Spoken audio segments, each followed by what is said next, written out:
फुकहा ने लिखा कि अगर कहीं खाना हो रहा है, उधर से कोई शख्स आ गया, सलाम करने वाले को अंदाजा है कि मेरे सलाम से खाने वाला मुतासिर हो सकता है, मेरी सलाम से खाने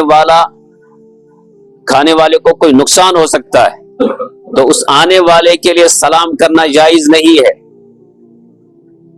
कहीं मजलिस हो रही है, उलमा की गुफ्तगू हो रही है, चारों तरफ हल्का है, उसी में कोई शख्स उधर से आ गया, उसको लगा कि मेरी सलाम से ये पूरे उलमा मुतासिर होंगे, सलाम करना जायज नहीं है। हम तो उल्टा उसी को डांटते जो सलाम ही नहीं करता। इस्लाम में हम अल्लाह के गुलाम है, शरीयत के गुलाम है, सलाम एक अच्छा अमल है, लेकिन अगर यही तकलीफ दे बन जाए तो ये जायज।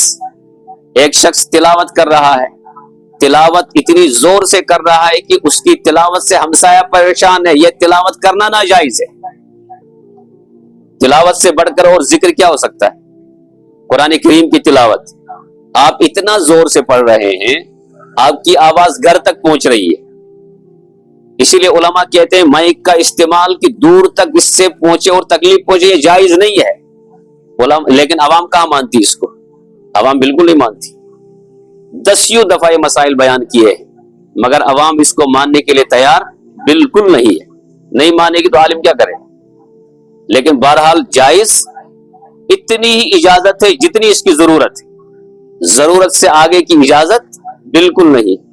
तिलावत करते करते इतना जोर से आप पढ़ेंगे दूसरा परेशान होगा, इतना जोर से आप पढ़ेंगे दूसरे की नमाज खराब होगी, इतना आप वजीफे जोर से पढ़ेंगे दूसरा तकलीफ में मुब्तला होगा। शरीयत ने इसकी कोई इजाजत, जब कुरान की तिलावत ही की इजाजत नहीं है तो आम मज़ाहिब की कहां से इजाजत होगी?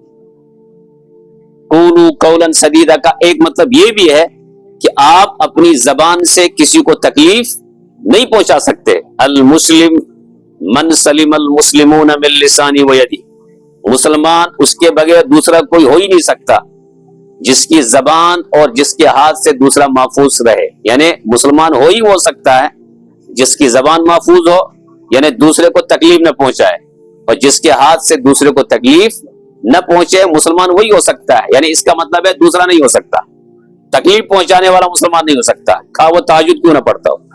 तकलीफ पहुंचाने वाला मुसलमान नहीं हो सकता, खा वो इशराक क्यों ना पढ़ता हो।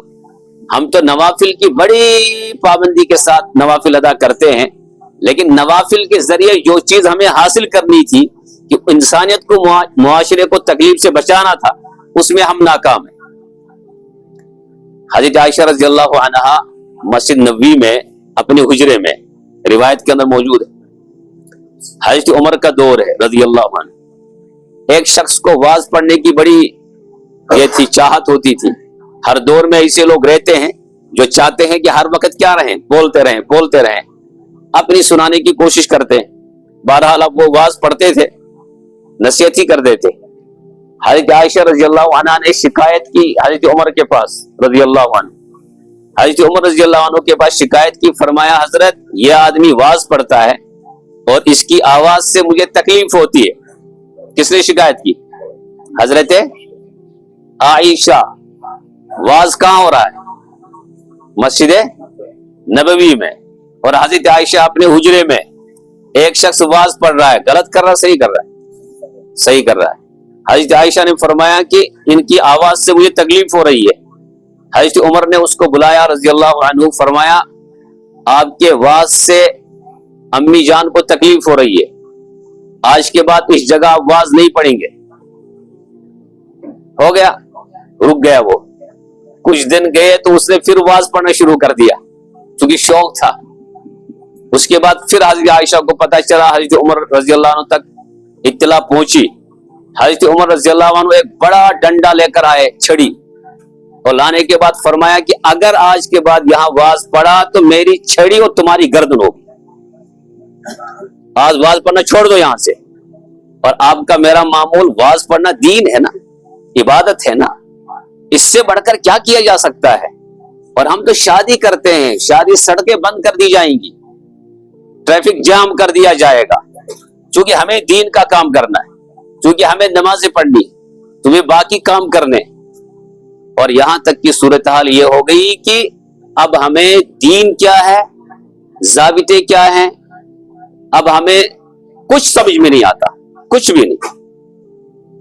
اس لیے قولوا قولا سدیدا، اس بات کو سمجھنے کی کیا ہے؟